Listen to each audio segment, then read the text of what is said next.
ages of 39 and 39 and a half.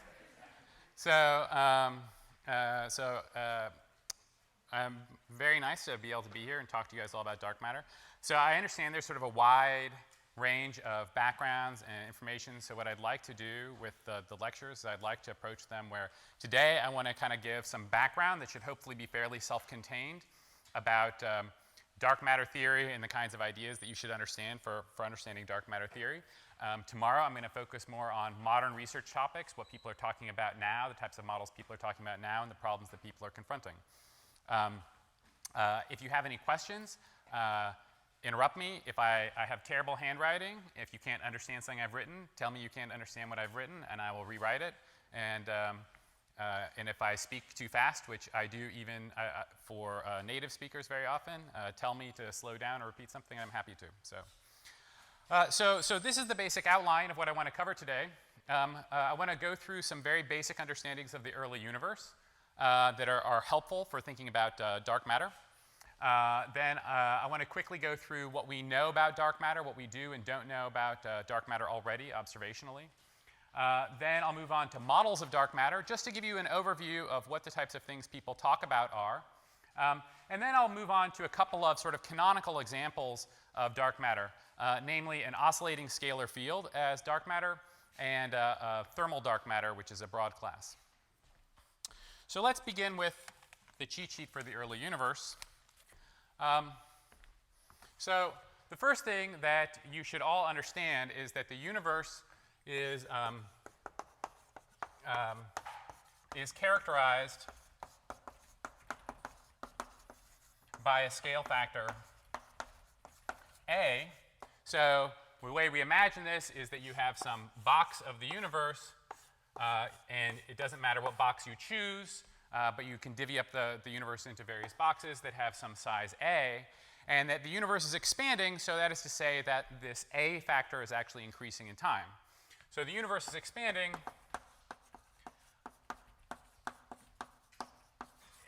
which means that there is some characteristic parameter, which is A dot over A, which is the Hubble parameter, that we use to characterize how fast the universe is accelerating. And the way that you should think about the Hubble parameter is that H inverse is a characteristic time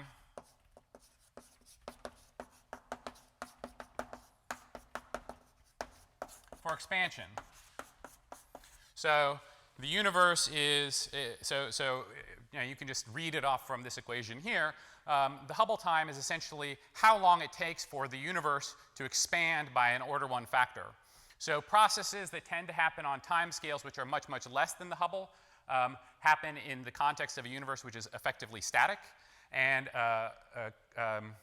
processes that happen on time scales much longer than Hubble time scale happen on time scales where the universe is actually expanding, and you have to take the universe's expansion into account.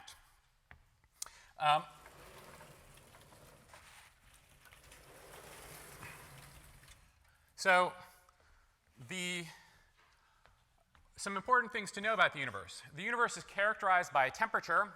Usually we use the photon temperature as the characteristic temperature to refer to the universe. And the temperature of the universe scales as A inverse, at least during most periods of the universe when there's no entropy production.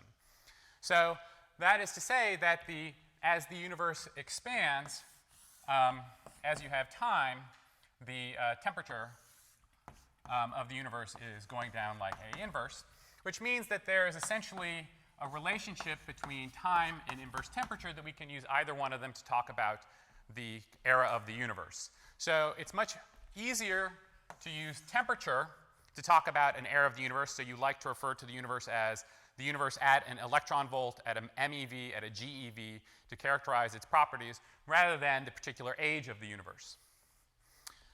A few other things. So the universe is characterized by different fluids. So the fluids in the universe are generally radiation and matter you also have dark energy at the current time, but for most of what I'm talking about, dark energy is not that important. And radiation really is any relativistic matter in the in the universe. Matter is any non-relativistic matter in the early universe. So the number density of any particle that does not have its number changed, so the number density of any conserved particle scales like a to the minus 3 as the universe expands, right? Because a is the size of the box, so as the box expands, a cubed is just the volume of the box, so as the box gets bigger, as the number density is constant, then the number density, as the total number is constant, the number density should fall off like volume. And so this leads to two consequences. One is that the energy density of radiation scales as a to the minus 4. And the way you can think about that is that the temperature of the radiation is dropping like 1 over a, and the number density is dropping like 1 over a cubed, so together is dropping like a to the 4th. And that the radiation in particular is proportional to the temperature to the 4th for systems in equilibrium. The energy density of matter, or non-relativistic, is proportional to a to the minus 3. And that's just proportional to the mass of a particle in question times the number density of the particle in question. So you have essentially these two fluids, which can be made up of many different parts that are redshifting in different ways. So as the universe is cooling down, the radiation density is dropping like t to the 4th. And since t is related to a, this ends up redshifting like t cubed. So I messed up my board work a little. So if I think about how different fluids behave, I have radiation, which is proportional to a to the minus 4, and then I have matter, which is proportional to a to the minus 3. And so you have some early universe when the dominant form of energy in the universe is radiation, and you have a late period of the universe when the dominant form of energy is matter. So we refer to this period as the matter-dominated, and this era here as the radiation-dominated. Okay? And those are the interesting periods that we'll talk about today. Any questions about any of this? So the important things just to remember are radiation energy density scales like t to the 4th. Matter energy density scales inversely with volume, and since the size of the universe, the scale factor goes proportional to inverse temperature, the energy density of matter goes like t cubed for a particle that does not have its number density changing, for its total number is conserved. So what else do we know?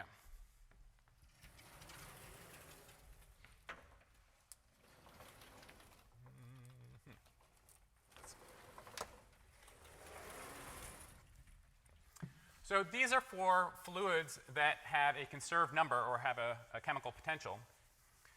But what about systems that are in equilibrium and can actually change their number density? So you can imagine you have systems where you have some particle, which I'm just going to label chi, and there is some process by which chi can interconvert with the standard model. So this particle chi can convert into standard model matter can convert back into chi, and so this process, let's suppose, is in equilibrium. If this process is in equilibrium, then the number density for the radiation field is still t cubed. There's only one characteristic scale, that's the temperature, and so this is the natural number. But for non-relativistic matter, there's another scale in the problem, that is matter.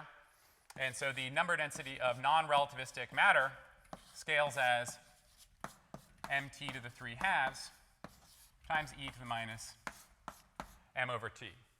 And that's a very, very different scaling property, because what this tells you is that when matter goes non-relativistic, if it is in equilibrium and it does not have a chemical potential, which I should add that this is with no chemical potential,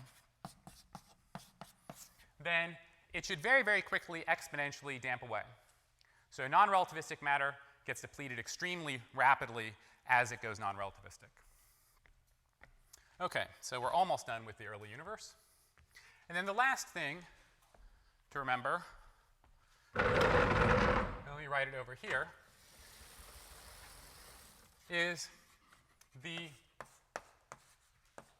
Hubble rate is related to the total energy density of the universe as the total energy density divided by m Planck squared, approximately, up to order 1 factors. Which means that during radiation domination,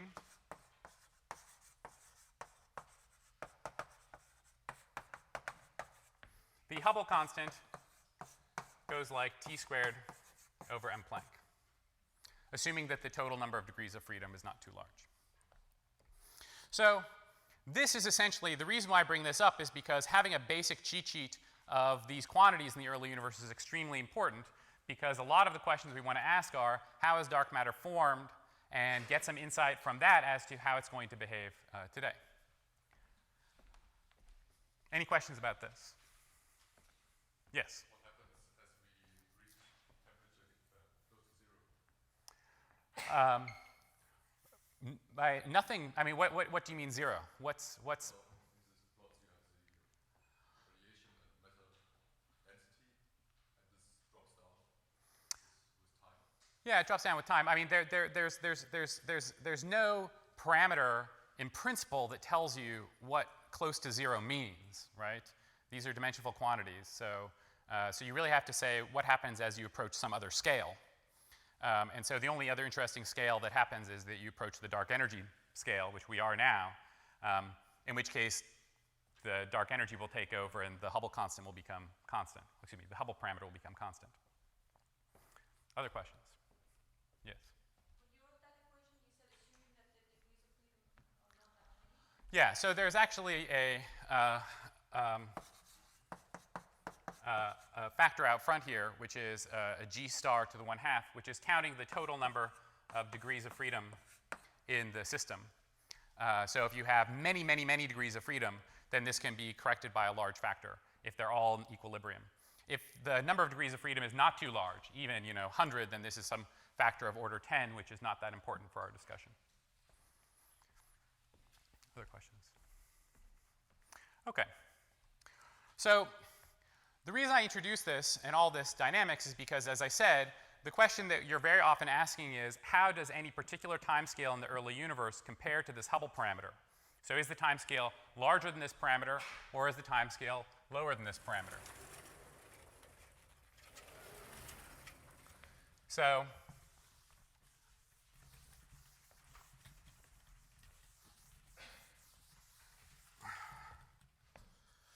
for instance, you can ask that question, is that diagram in particular in equilibrium? And so the question you want to ask is the rate of that process greater than or less than, the Hubble rate, right? So remember, inverse Hubble is how long it takes for the universe to basically double in size, to expand by characteristic size. So if the rate for some process is higher than that, that means that the process is happening faster than the universe is expanding. And if it's much, much higher than the universe, then that process happens very, very frequently before the universe has appreciably changed. So if this is true, if the rate of something is greater than Hubble, then we say that this process is in equilibrium.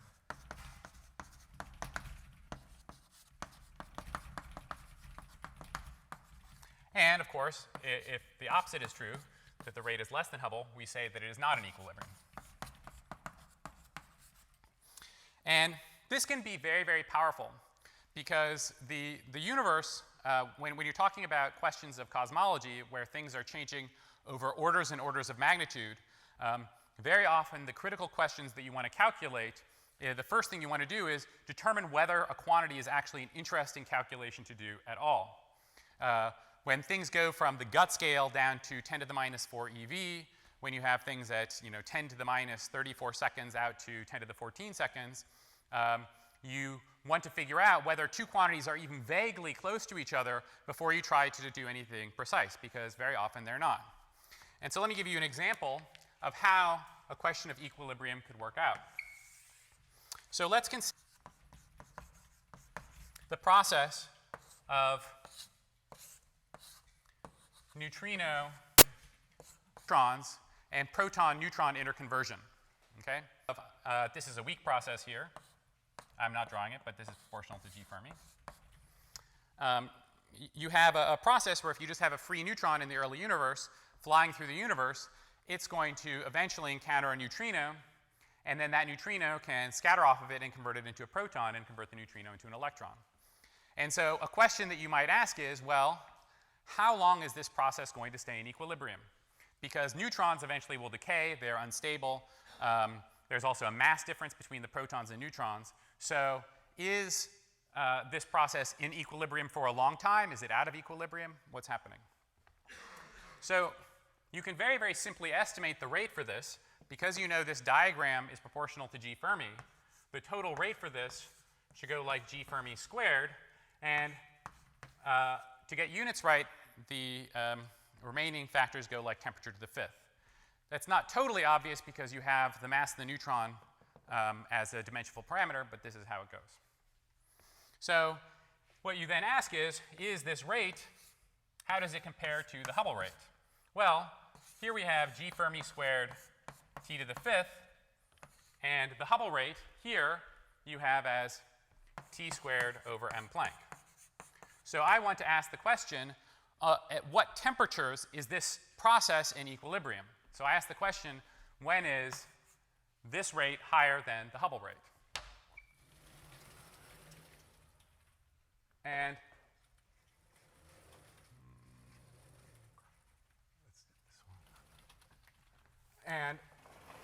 that's obviously an incredibly easy equation to solve.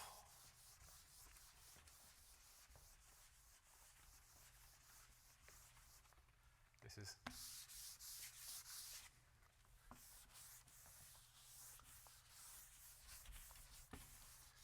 these are great chalkboards, great, you know, I mean, it's nice to have, but I'm not erasing very well. I will bring a better eraser tomorrow.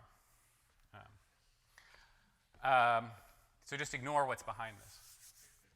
I mean, I'll switch to a different color, and that will be easier to see then. So you can solve that equation very simply, and you just get that the temperature, can you read this as easily as yellow, or does that look harder? How about in the back? Blue? Blue okay? Okay. So the temperature is this just 1 over M Planck G Fermi squared to the 1/3 power, which is about 0.9 MeV. What's that? What's that? Sorry, still. You go back to white, please? To white. Okay. It was technically yellow, but I'll go back to it. I don't know that I have. Oh, I do have white. I do have white. Okay.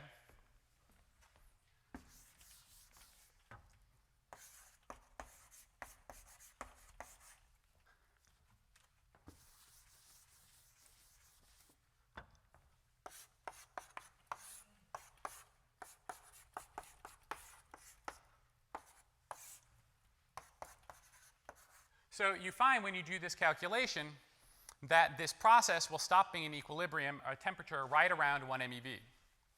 So this is one of those rare instances where you actually have to do a more precise calculation to get things really right, because the proton-neutron mass difference is right around 1 MeV. Around 1 MeV, I've treated the neutrinos and electrons as being relativistic species for this estimate, and that's stopping to be accurate. But this is pretty good in that it tells you that prior to this era, protons and neutrons should have been in equilibrium, and the number density should be given by their equilibrium distributions. So this is the type of question that we'll be asking. Are these processes in equilibrium, and when do they stop being in equilibrium? So that is the early universe cheat sheet that we'll come back to. Any questions about that?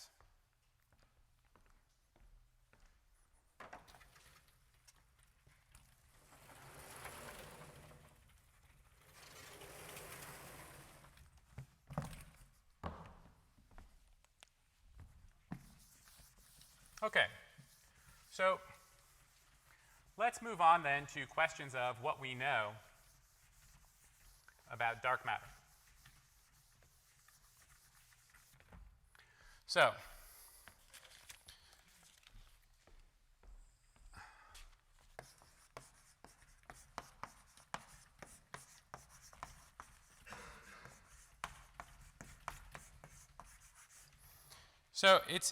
it's very important to remember two essential facts about dark matter when having discussions, especially with people like me who would get up and profess to you that they actually know something. Right? So the first thing is to remember no one knows anything about dark matter. That's one. Two, we already know a lot about dark matter. These two things you should keep in mind during any discussion of dark matter because they play an important role. The first one I usually really mean here theoretically. Very often people will get up and talk to you about a normal dark matter model. People will be like, well, that's not how a normal dark matter model should act, and they'll say this very confidently. And what they really mean is that the models they've studied don't act that way, or they're putting some prior, they're saying that it's a thermal candidate doesn't act that way, or they just haven't come up with an idea that acts that way. And there are a lot of assumptions that go into what people say about how normal dark matter candidates should act. The second thing, though, is that we actually, by studying cosmology and the distributions of galaxies and halos and things like this, we actually have a number of constraints on what the properties of dark matter very, very broadly should or should not be. So that's not to say that you can't say some particle, some signature at a collider couldn't be very novel and interesting, but cosmological constraints already exist. And the thing that you should keep in mind when you sort of talk about this is that if you sort of make a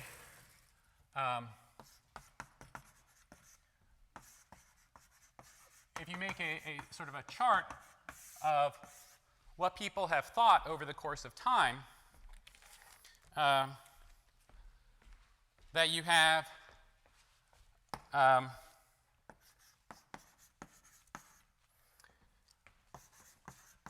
you've got a lot of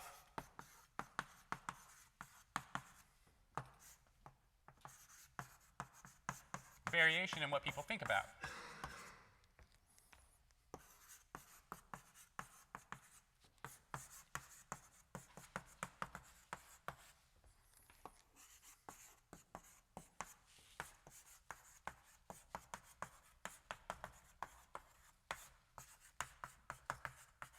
So just sort of charting out what people have considered to be a very, very ordinary model of dark matter, right? If you go back a long time, obviously there was no compelling need for dark matter. But once it became looking like there was some need for dark matter, well, the most natural candidate for dark matter was baryonic material that was not luminous. So that could be gas, that could be unignited stars, brown dwarfs, things like that. Once it became increasingly clear that such a candidate did not describe the data well, then the favored candidate became neutrinos. Neutrinos are in the standard model. We know how to give them mass. They are weakly interacting. They don't interact with light, so they're a good dark matter candidate. But over time, it became clear that those also were not very good dark matter candidates. And so then neutralinos, or axions, came into being the favored candidate. Especially neutralinos got a tremendous amount of attention. And that probably remains the favored candidate today. But the reason why I draw it like this is just to emphasize that as time goes on, what you think of as a natural dark matter candidate can change. And so you can believe that these all have very, very different properties. They have different origins. They have different relationships to standard model quantities. And you can believe that we've reached the end of the story here, or perhaps there are many, many more interesting ideas to come that are going to change what we think about what a normal dark matter candidate does. So let's very, very quickly discuss the pieces of evidence for dark matter that are out there.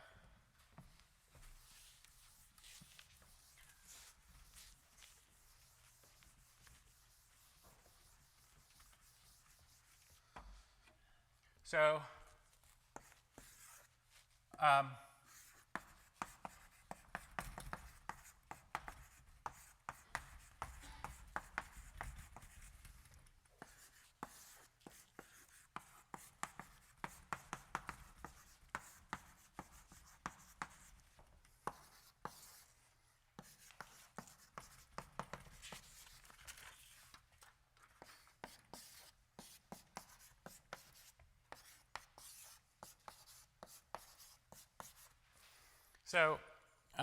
So there are probably 5 pieces of evidence that I think you want to reasonably point to if you talk about evidence for dark matter. The first one is galaxies and clusters. I'm just listing these sort of temporally when they came. This was the original piece of evidence for dark matter from Zwicky in '33.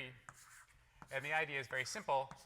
Galaxies bind together in clusters, and you can look at how these galaxies are moving. And if the system is virialized, then the average motion of a galaxy in the system tells you about the total amount of mass in the system. So this is some galaxy cluster, and you study the random motions of these objects. And when you do that, you find that sub 1% of matter is luminous. And that was Zwicky's original observation, and that continues to be true today. The second one, rotation curves.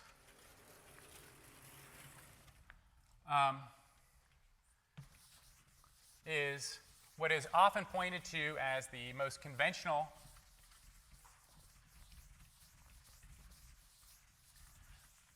evidence for dark matter. And that is that you can just look at, this is a spiral galaxy, and you can look at the motion of a galaxy as it's rotating. And because the amount of gravitating mass dictates the rotational velocity, as you study objects that are increasingly distant from the galaxy itself, if all of the gravitating mass is here, then these objects should be moving more and more and more slowly. But if you actually plot the rotation velocity versus distance from the center of the galaxy, so what you expect is something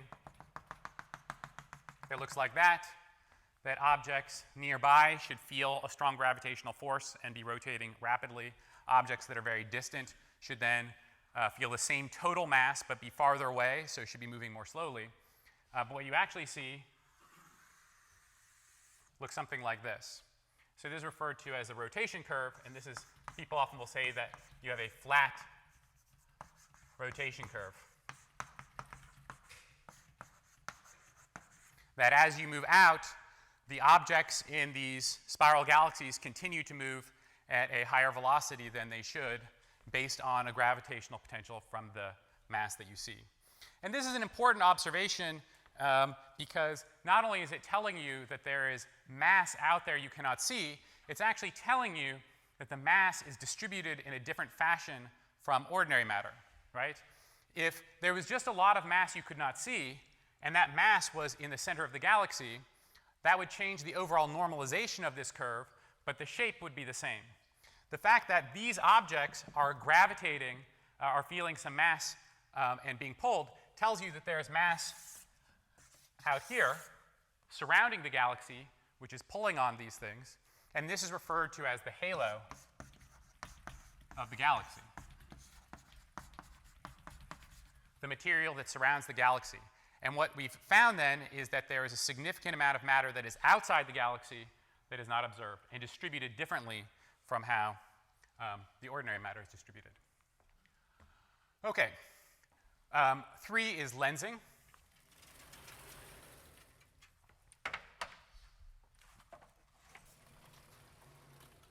So you have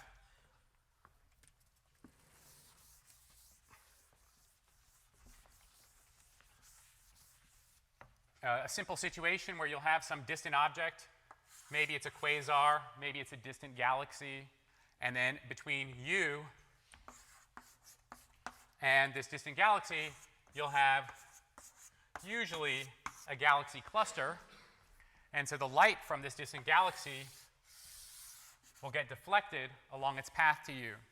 And the degree to which light is deflected and distorted can be used as a measure of the total mass here. So the distortion measures mass. And that again tells you that these clusters have a significant amount of mass that is not observable.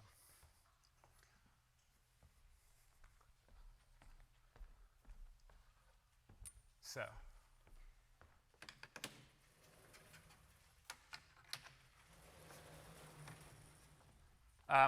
the last two then are the cosmic microwave background and BBN.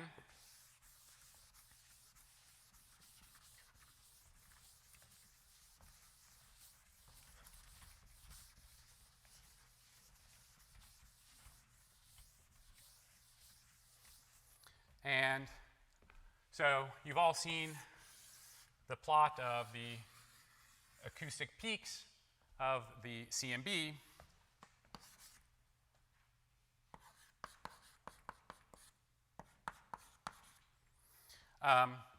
And what's important is that these acoustic peaks tell you about how the fluid in the early universe is moving around, and the different types of matter affect the CMB differently. And in particular, baryons, because they are charged, couple very, very tightly to the photon bath, and whereas dark matter, which is not charged, does not couple tightly, and that influences these peaks. So the properties of this, the properties can not only be used to infer the total amount of dark matter, the total amount of matter,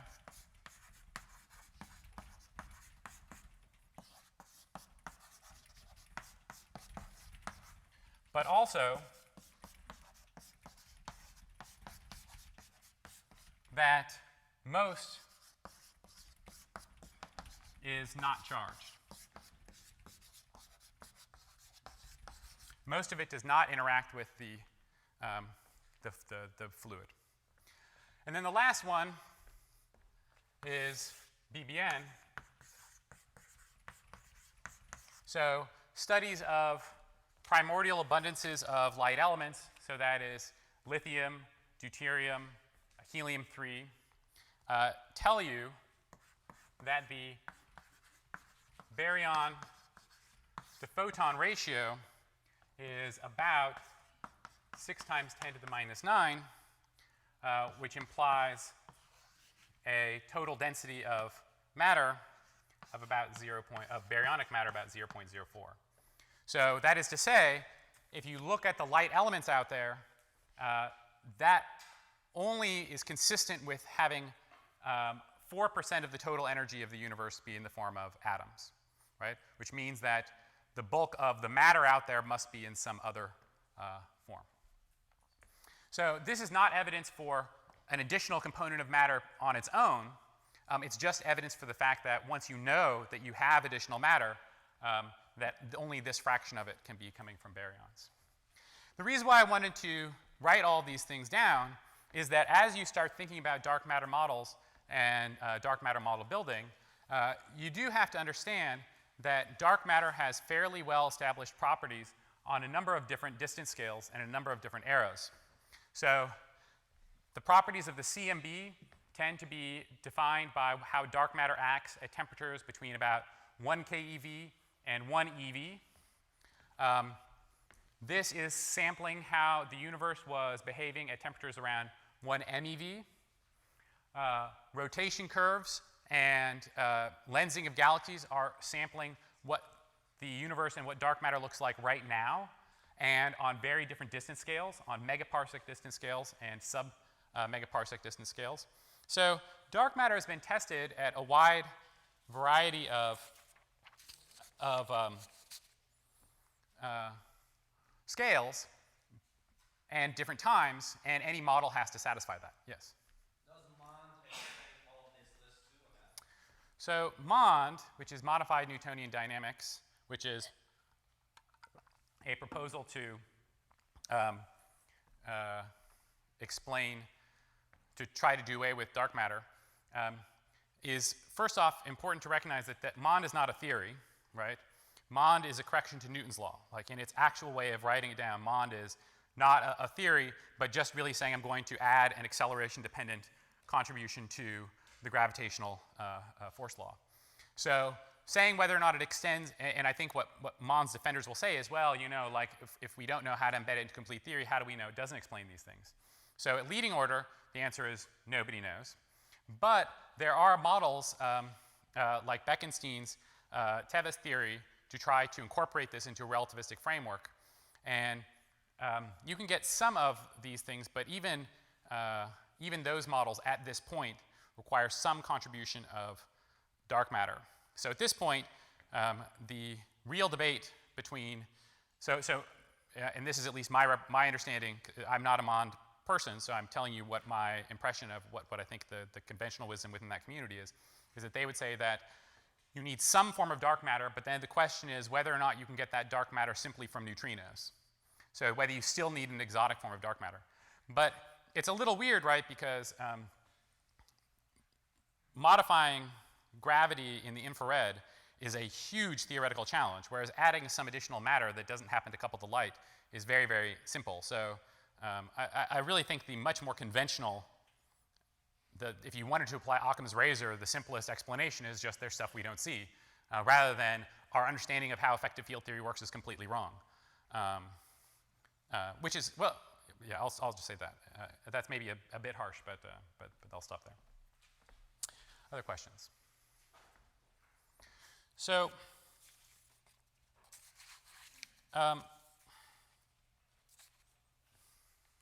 so what do we know about dark matter?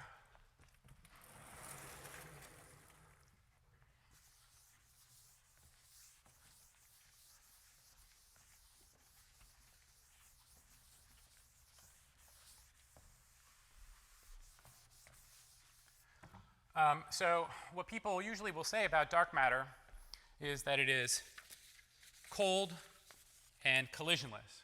So people will not often, people refer to it as CDM or CCDM, and so that is cold, collisionless, dark matter. And each one of these words has specific meanings and actually has implications about what kinds of phenomenology is allowed. So let's start with matter.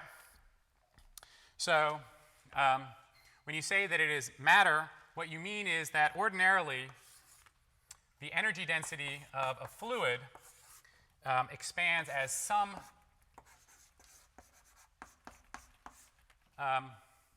function of the scale factor A. And it is often characterized by this parameter W, which is referred to as the equation of state parameter.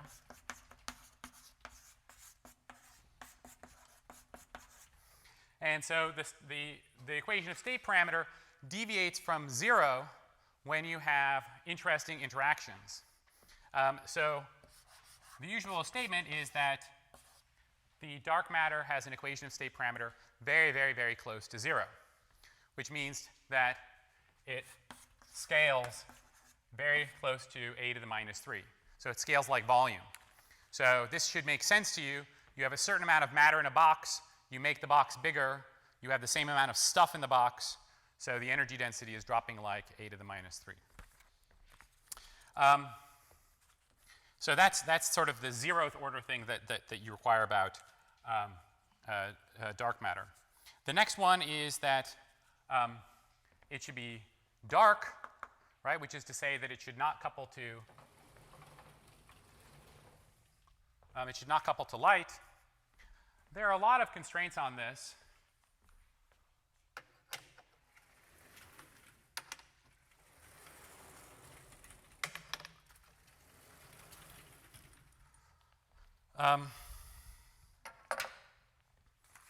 There are a lot of constraints on this.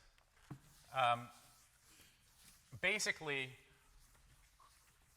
the biggest constraints on this come from the CMB, which essentially tells you that dark matter should have a charge less than such that it is not in equilibrium.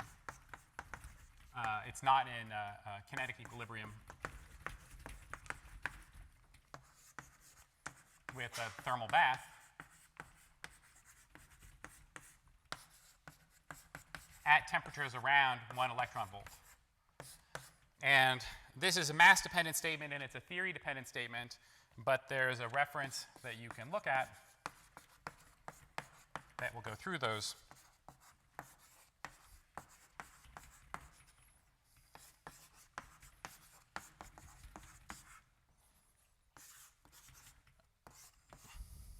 I don't know a more modern one, but their calculations are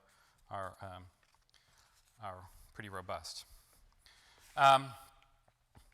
So let me add one more thing, though, which is that this is a fairly crude sword to say I don't want dark matter to have a charge. And in particular, I want to make sure that its charge is small enough that it's decoupled from the thermal bath. But you should understand that with dark matter, it's very, very different from collider physics. Collider physics, there are all sorts of questions about what you can make, whether you can see it when you make it. There's a lot of background. Dark matter has been around throughout the history of the universe, and so there are a lot of random tests that can become important constraints on it. Let me just give you an example of one that is sort of relevant here, which is maybe you'll imagine that dark matter is made out of a composite like baryons, but is actually charged and then binds with other objects to form neutral bound states. And that's fine, but you should understand that if dark matter has a +1 charge, then that object will bind with hydrogen, or sorry, bind with electrons, and will give you heavy hydrogen. So then you can go to the sea and you can dig up all sorts of seawater and you can cycle through that seawater and see whether there's any hydrogen in there which is behaving very, very differently from the ordinary hydrogen. And there are limits that this should be less than about 4 times 10 to the minus 14 in terms of its mass fraction for dark matter mass at the weak scale. And I just want to emphasize this. This is just one example, but you can start giving properties to dark matter, and it will show up in some random test like this that you might not have even known was going on, right? If you haven't been studying something like this, you wouldn't know that people cycle through seawater looking for heavy hydrogen. Okay, so it's matter, it's dark, it is cold,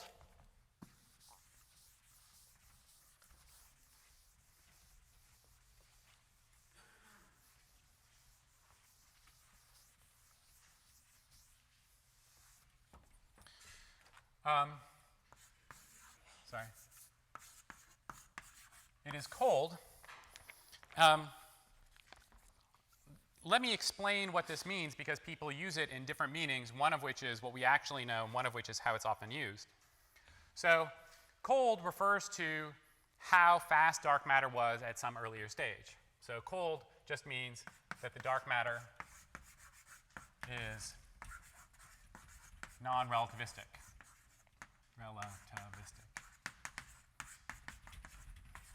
At some era.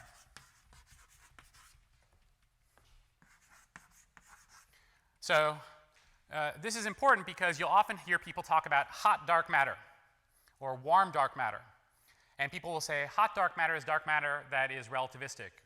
But even dark matter that was relativistic is now non-relativistic. So neutrino dark matter, which is a hot dark matter candidate, has been non-relativistic for most of the linear age of the universe in terms of just actual time. So all dark matter models are cold today. When you refer to things being cold or warm or hot, you're referring to either how they were formed or what their properties were at some earlier stage of the universe. So if dark matter is hot, then what happens is that you have some overdensity of dark matter. So this is an overdensity. And hot dark matter will fly out. And so hot dark matter smooths out overdensities. And it'll smooth them out until the particle slows down and becomes cold. So what that tells you then is that when you look at the scales on the sky, there'll be some distance scale below which you just won't see very much structure. And that's not observed. We currently see structures that are consistent with having primordial fluctuations down to every scale that we can observe, which means that dark matter should have been cold at temperatures around a keV or earlier. Okay. So that's about as far back as we can currently push it because we can't observe arbitrarily small scales. But the scales that were formed and could have been washed out at temperatures after a keV, we still see them. So whatever your dark matter candidate is, it better have been basically non-relativistic by then. So that's cold. And we lastly have collisionless.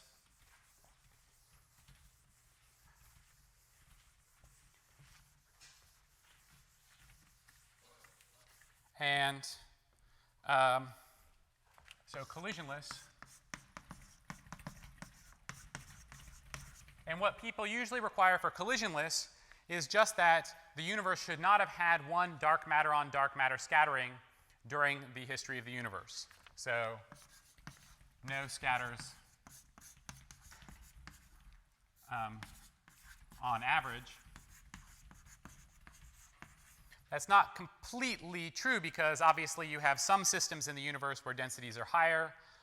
You have some systems where velocities are different, and some regions where we have stronger constraints. But on average, what people tend to say is something like this. Your average dark matter particle should not have had a hard self-interaction over the history of the universe. And if you just apply this constraint, that the number density times the cross-section times the velocity times the age of the universe should be equal to 1, and you apply this to some characteristic system like the Milky Way, you get a limit of something like this.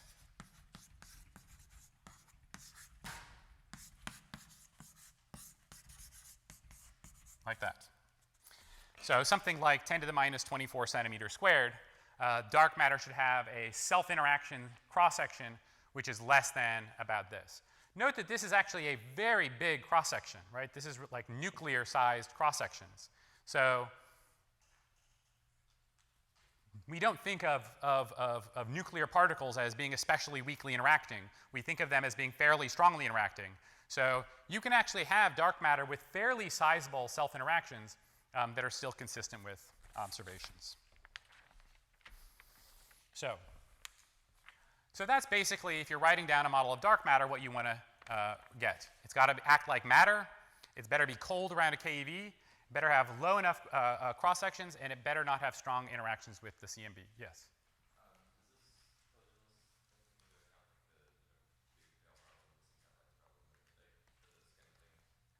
Can you just repeat that?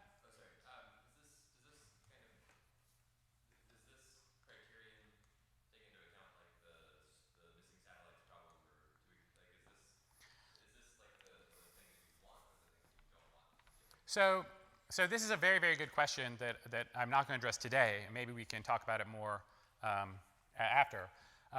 So what I'm telling you right now is sort of the standard paradigm for dark matter. And all the simulations and everything, not all, but almost all the simulations are run with collisionless dark matter, and they basically find very good agreement with all the distributions. Then you have questions like, well, we expect to see structures at all scales. Do we see them? We expect these simulations tell us that we should see a lot of dark matter in the centers of dwarf galaxies. We don't. There's some question that there are large satellites that are missing that otherwise should have been there, whereas the smaller ones are there.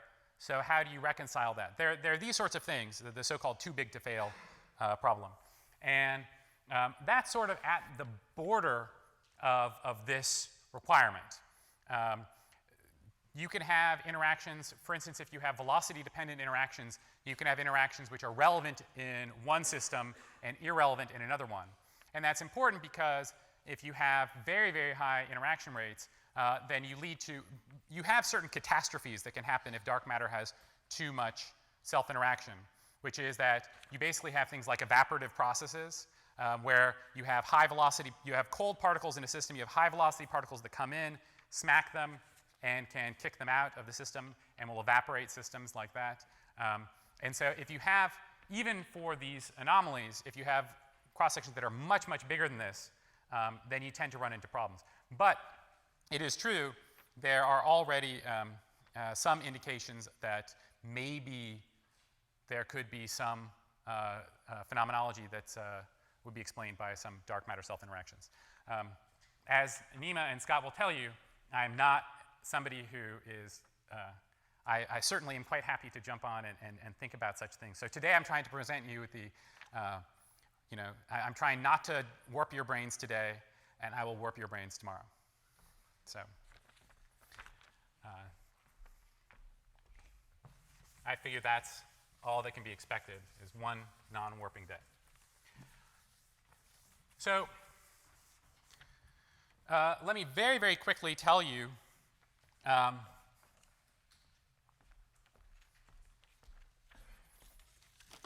what are models of dark matter.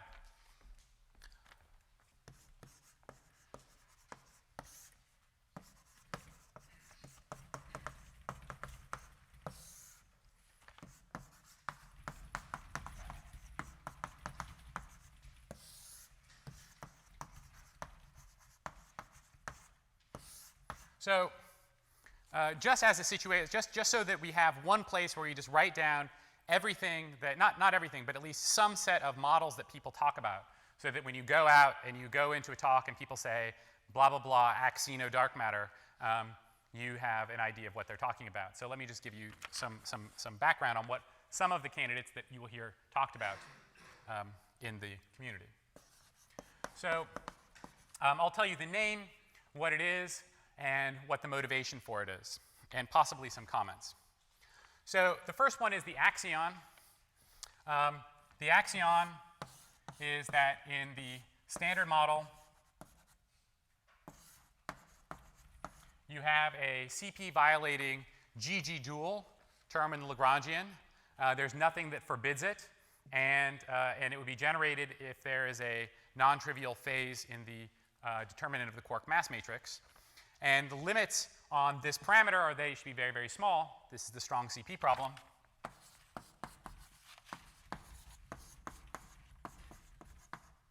Which is, why is this parameter, the theta parameter, theta bar parameter, so small? And the statement is that you should promote this to a dynamical field, which is the axion, and then the axion can then shift to compensate for this and make it zero dynamically. That's the axion, and this is still a very viable scenario.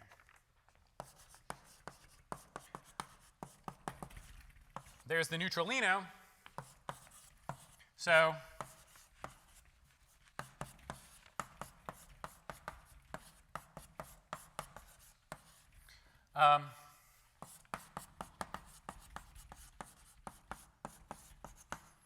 in supersymmetric theories, of course, you supersymmetrize everything, and you supersymmetrize the bosons to convert them into fermions. So the neutral bosons that get supersymmetrized are the the hypercharged boson has a Bino partner. The neutral weak gauge boson, W3, has a Wino partner. And then there are two Higgs doublets, two neutral Higgses in MSSM, and they have Higgsino components. After electroweak symmetry breaking, these things can all mix together, and so the different linear combinations of these things are mass eigenstates, and the lightest one of them can be the dark matter. And so the motivation for this is, of course, the hierarchy problem, which you have, I believe, already heard about.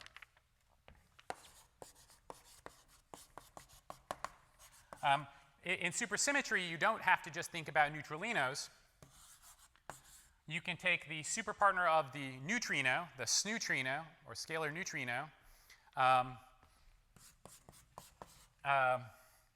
and it seems a priori like just as good a candidate as this, but actually this is dead if conventional. So if you just take the standard sneutrino of the MSSM and convert it into a dark matter candidate, that was ruled out quite a long time ago from direct detection experiments, as we'll describe.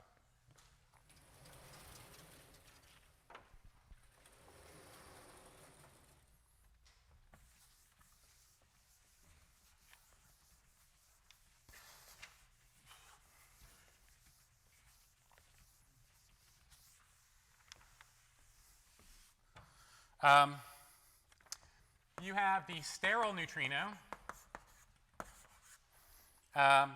So this is something which has a keV mass and small Yukawa.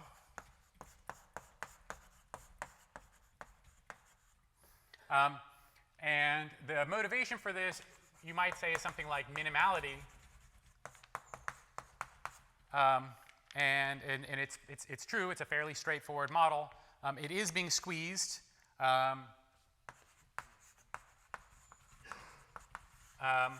In the sense that if you make it much lighter than a keV, it tends to be very often not cold enough. But if you make it heavier than a keV, there are constraints from X-rays from clusters. But there is a window which is still OK.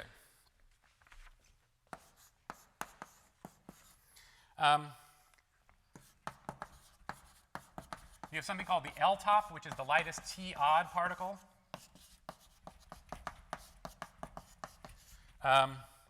This is also motivated by the hierarchy problem. This is very common in little Higgs models. And the idea is there's some additional parity that helps protect you from electric precision, and that the lightest such odd particle is stable. And so that's one you might hear about. You have Colusa Klein.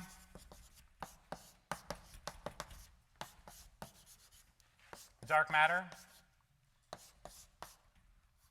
So if you have TeV-sized extra dimensions, then the Colusa-Klein excitations of the standard model particles can have, if you have a Colusa-Klein parity, you can have a stable one. It's not really motivated by solving a problem. It's just motivated by the fact that you might have TeV-sized extra dimensions. But that's one people talk about.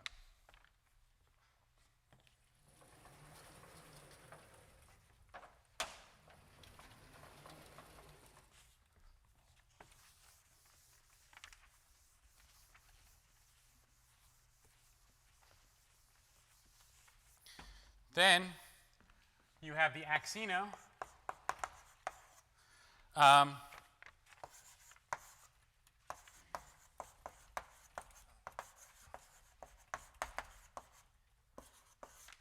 Well, you have the hierarchy problem, and you have the strong CP problem. So if you have the axion, and it's a supersymmetric theory, then you'd naturally expect that the axion would have a fermionic partner, and that would be the Axino. That is a dark matter candidate. So it's motivated by a combination of strong CP plus the hierarchy problem. And you have the Gravitino, which is that if you take local supersymmetry, then the graviton has a superpartner, which is the gravitino, and that could very possibly be the lightest supersymmetric particle, and so it could be the dark matter. And then one last one.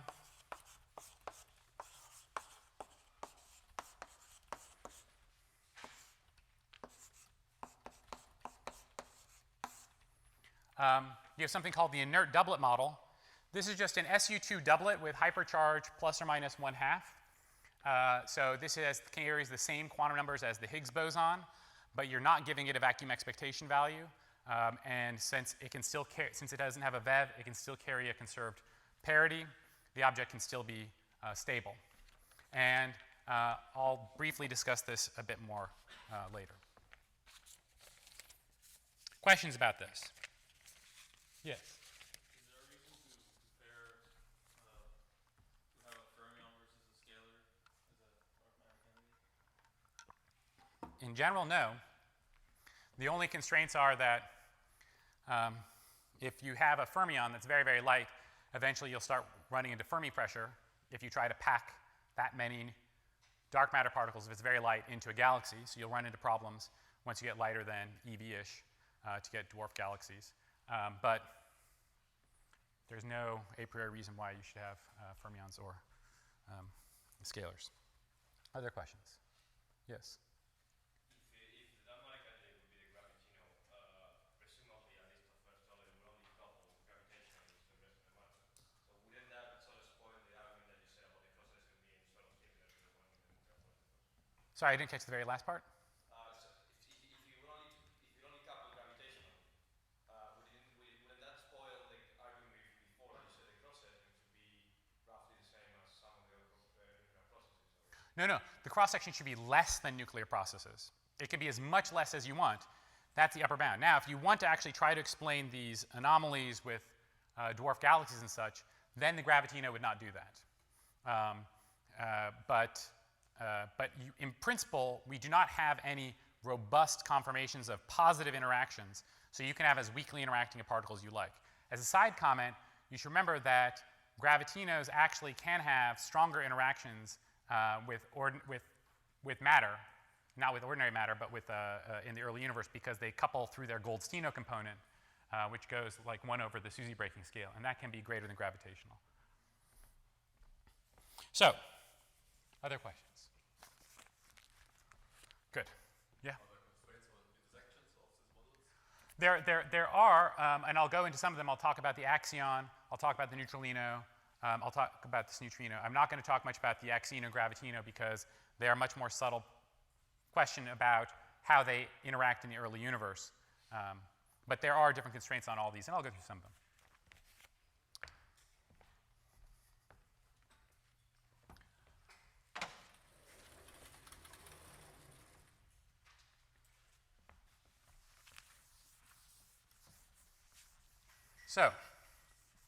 So those are just some models. I'm really going to have to get a different eraser. Can't hold on to this one. So the thing to remember about dark matter is that you really have only evidence for it gravitationally. And since you have evidence for it gravitationally, you want to there's this old joke, right, that you've probably heard, or maybe you haven't, about a drunk person looking for their keys, and there's a lamppost, and they're looking under the lamppost for their keys, and then somebody says, "I'll help you," and then they look, and then they can't find them. They say, "Well, is this where you lost your keys?" They say, "No, I left my keys over there." And they say, "Why are you looking for your keys here?" And they say, "Well, this is where the light is." Right? And that's how dark matter kind of is, because you can only find a particle that you can find, and you can't find a particle you can't find. So it's, in that sense, more fun to think about particles that you might someday know whether they are the dark matter or not than dark matter particles that just may never have any sign. That's a matter of personal taste. But one way you can find out how might you actually discover a dark matter particle, how are you going to have a sense of whether it could show up in a collider or some specific experiment, you might want to think about either its theoretical motivation or how it was formed in the early universe. So let's start with this question of forming dark matter. So you can have different ways dark matter actually comes to be in the universe. Very loosely, you have thermal and non-thermal. And so thermal, you say the dark matter was in equilibrium. And in non-thermal, you're saying the dark matter wasn't in thermal equilibrium.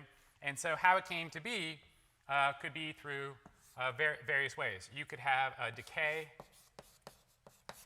of another particle.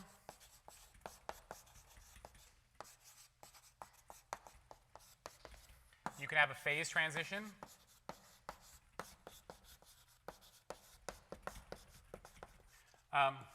You can have incomplete thermalization. So you can have processes that would produce this particle, but that they don't actually get far enough along in order to have that particle have a thermal distribution. But so these are some of the different ways that dark matter can be formed. Yes? You can have asymmetric models. They tend to be non-thermal, although you can have thermal asymmetric models with chemical potentials. Asymmetric models would generally fit into one of these categories. So let me start off with one canonical example.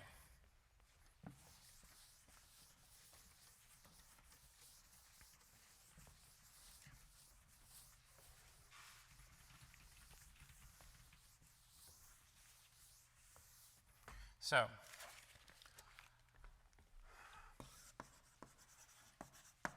canonical example 1 is an oscillating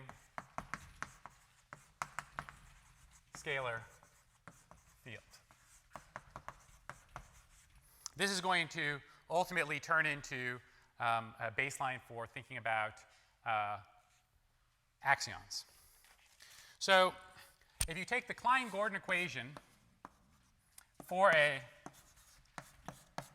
homogeneous field in the expanding universe, you get this modification. Right? So without this term, this is the usual Klein-Gordon equation for a homogeneous field. With this term, you have a drag term, which is present when the universe is expanding. And for our purposes, let's take h to be constant. That's not actually how it is in the real universe, but it simplifies the calculations, and it doesn't actually change the results that I'm discussing here. So you know the solution to this is a damped oscillator. So you can just plug in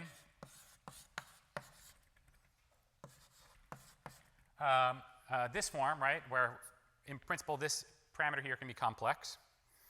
And if you solve this equation, you get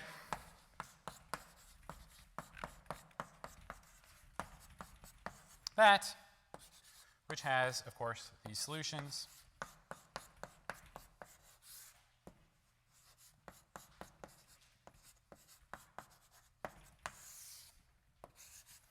And you can then take the limiting cases where the Hubble constant is either much, much greater or much, much less than the mass of the particle. So if you take the mass much, much less than h, then you can expand this out, and you find that you have two solutions.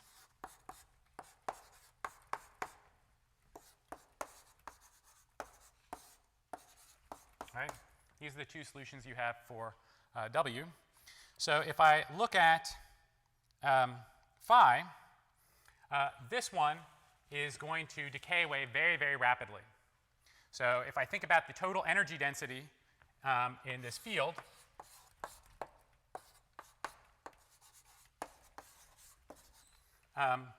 the total energy density is going to drop off like, e to the minus 6ht. But since this is de Sitter space, since I have a constant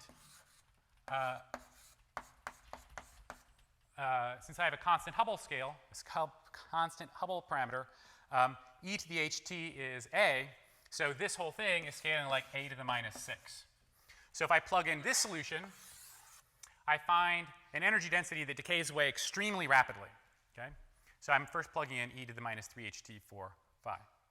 If I plug in this solution, then I find that phi squared goes something like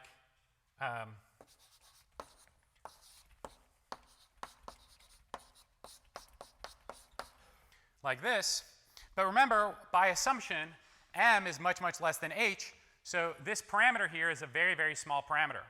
So even for time scales which are comparable to Hubble, this is essentially constant. So what that means is that if I have a mass which is much, much less than h, I'm going to have a part of this field which is just going to sit there at this particular value and not do anything. So schematically, what this mode looks like is you have some potential, like so, and I'll put the field in here, and it's just going to sit here. Right? I can wait a very, very long time, but this field is just going to sit there and not move. If you've thought about inflation before, this would be the slow roll period, when it's barely moving. So what happens if we take the opposite limit?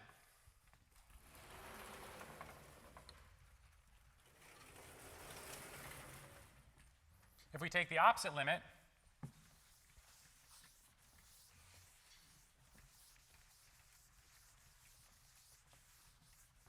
then we have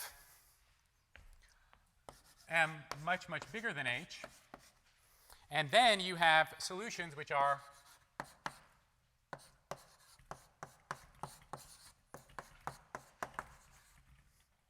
these phases. So if I then ask what happens to the energy density, I find that it goes something like m squared e to the minus 3ht, which is like a to the minus 3. Okay? And you can work through that in your own pace. I'm going through this rather quickly. But what is this field essentially doing? Well, you have a real part of its phase here, which is leading the field to decay away. But then you also have this imaginary piece, which is leading to an oscillation. So if you go back to that diagram there, what's happening is that the field is oscillating and decaying away. But how fast is it decaying away? It's decaying away like a to the minus 3. But remember, a to the minus 3 is decaying like volume. The energy density in this field is diluting like volume, which means that it has the dilution properties of dark matter.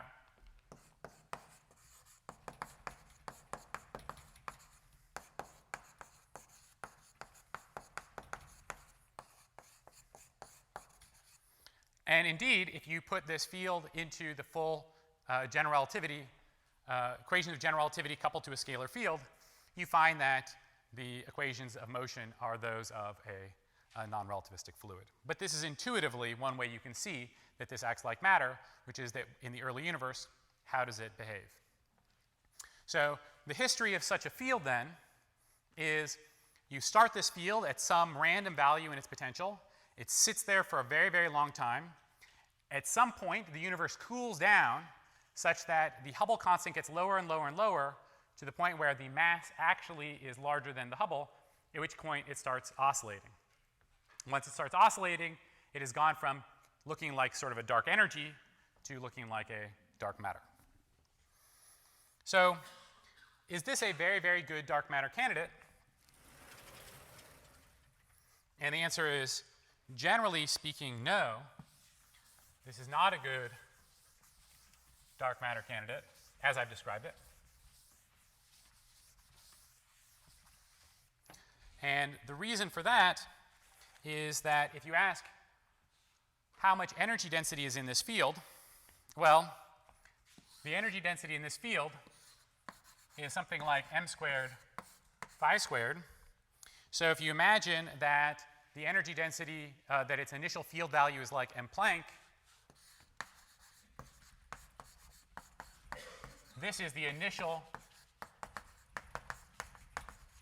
energy density.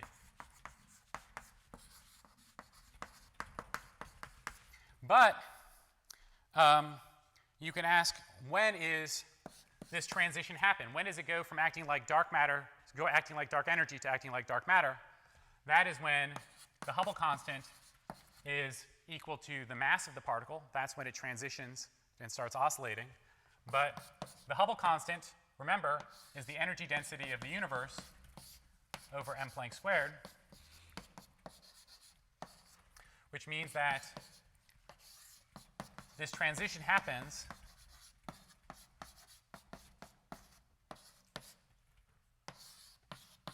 when the total energy density of the universe is comparable to the energy density in this field. So why is that bad? Well, you go through this long period of the universe when this does not act like dark matter, and then eventually it starts oscillating, but as soon as it starts oscillating, it basically is all of the energy density of the universe. And that means we know when dark matter took over as all the energy density of the universe, it was at a temperature of about 1 electron volt. So if this started dominating the universe at 1 eV, then all the properties of dark matter happening prior to 1 eV would not be present in this model. So this tends to be, as I've described it, not a very good model.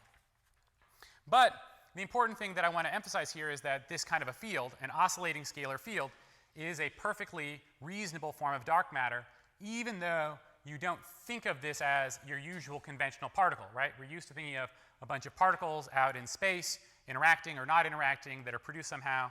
This is a very, very different type of object where it starts out in some point that is slowly rolling. It converts into a type of fluid that then redshifts like dark matter.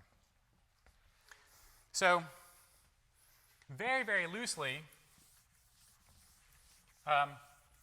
this is a model for the axion. So remember, the axion is a dark matter, is an explanation of the strong CP problem. So you have this theta bar parameter.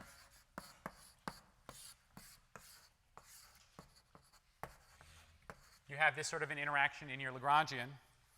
And the fact that the axion interacts to GG dual leads to a non-trivial potential for the axion.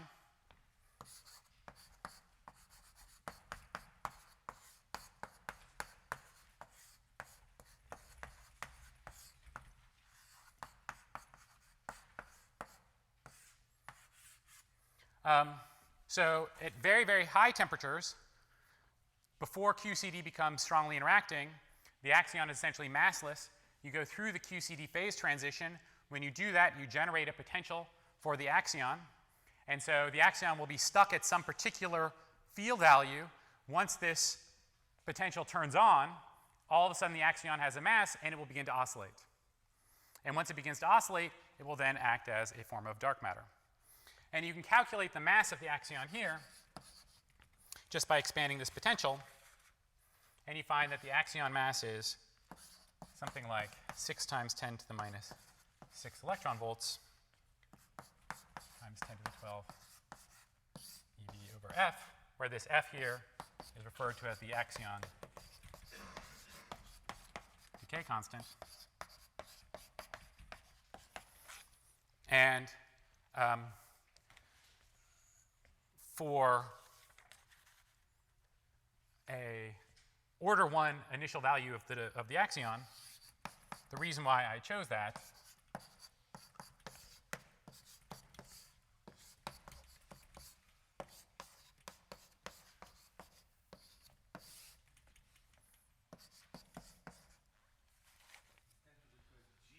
(10 to the 12 GeV. Oh, sorry.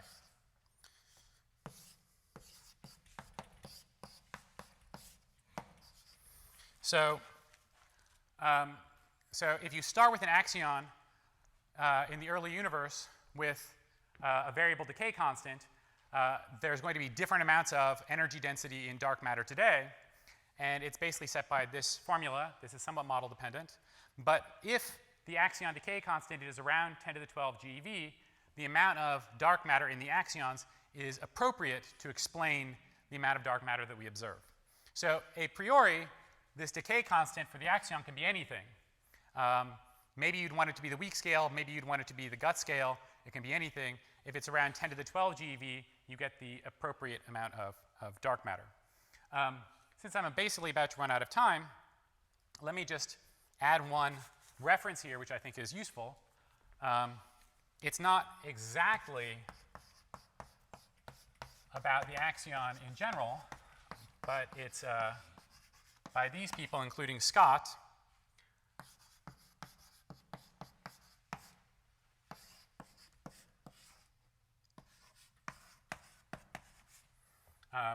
And it goes through a lot of the dynamics of the axion model.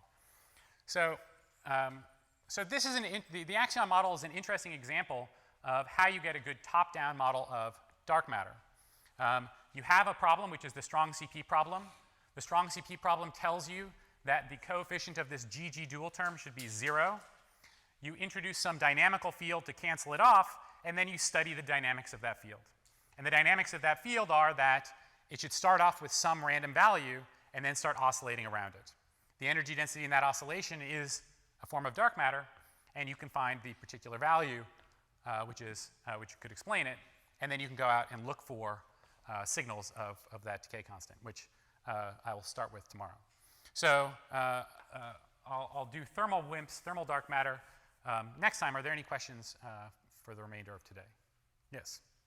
Axions can couple to 2 photons. That's right. So does this give a pretty strong constraint on the axion model? Yeah, so I can go through some of those more also tomorrow, but it is true that in most models of the axion, this is not a completely general statement, most models of the axion, if you have a coupling to GG dual, you also have a coupling to FF dual. And that means that not only can nuclei produce axions, but electrically charged particles can produce axions as well. In particular, electrons can produce them. So the biggest constraints on something like that usually come from cooling of white dwarfs and other compact astrophysical objects. So you can look at these objects. You have theories about how they cool because they're just, approximately thermal bodies radiating energy. So you kind of know how much energy they should be radiating, and you can calculate how fast they should be cooling. And you look at that, and it looks like the population of stuff is cooling at the appropriate rate. And so there should not be a really large correction to that, right? You shouldn't have something which is cooling 10 times faster than what you think it should be. If axions have a coupling to photons, then they can be produced from electron scattering, for instance. And these systems will then produce axions which are so weakly interacting they'll escape the compact object and allow it to cool more rapidly. And that puts a bound on this F here, which is so astrophysical objects tell you that F should be bigger than about 10 to the 9 GeV. So there's still a healthy amount of room for axions to be out there. If they're more weakly, right, the higher F gets, the less strongly interacting, the more weakly interacting they are. So higher than this, you produce them less, and these systems cool less. So since 10 to the 12 is above 10 to the 9, axions with a sort of conventional 10 to the 12 decay constant are still consistent. Yeah. The last equation you wrote, please iterate the meaning of the different terms. Oh, yeah, sorry. I was trying to finish because Scott had told me that everybody's finished perfectly on time so far. So omega is the fraction of the energy density in the universe in the form of dark axions. H is the Hubble constant in units of 100 kilometers per second per megaparsec. So H, just take that as a number, which is 0.7. Okay. Fa is the axion decay constant. It's this strength of the interaction of this axion field. Theta I is, so the axion field is, I was going to go more into this next week, or tomorrow rather, but the axion is massless up to its effects from its couplings to QCD. So why do you have massless fields? One reason you have massless fields is because they're Goldstone bosons.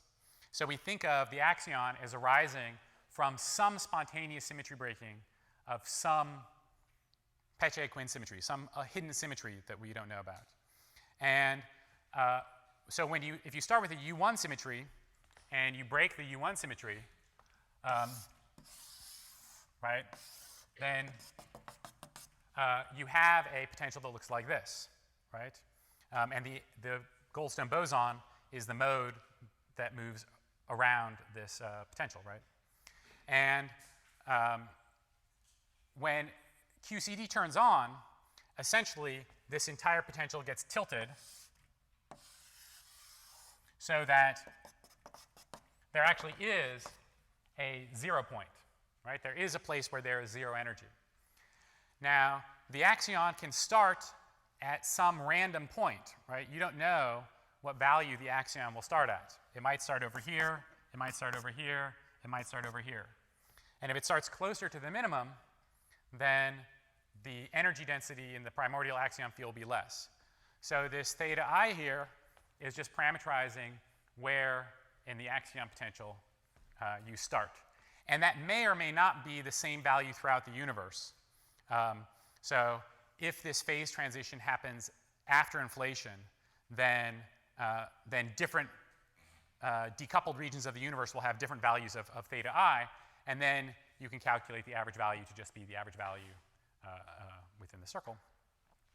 And if you start it before inflation, if this phase transition happens before inflation, then the entire universe can have the same value, and then it can be any value that you want, in principle.